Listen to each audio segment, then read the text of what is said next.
Brigade Al-Quds merilis video penyerangan terhadap posisi militer Israel di Palestina pada Senin 8 Juli 2024. Dalam serangannya, Al-Quds menargetkan markas Komando Operasi Tentara Pendudukan Israel di Shujaiyah dengan serangan rudal. Rekaman singkat memperlihatkan sejumlah rudal diluncurkan melewati beberapa lokasi, hingga akhirnya rudal tersebut mendarat dan menghantam markas IDF di timur kota Gaza. Belum diketahui terkait kerusakan maupun korban jiwa dari tentara Israel.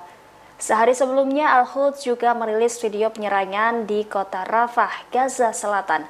Detik-detik penyerangan diunggah Al-Quds melalui telegramnya pada Sabtu 6 Juli. Dalam keterangannya, operasi militer itu dilakukan dengan senjata dan tentara tidak terlihat. Pasalnya, pejuang Al-Quds dengan gesit mendekati tank IDF dan menembak dari jarak dekat.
Download Tribun X sekarang, menghadirkan lokal menjadi Indonesia.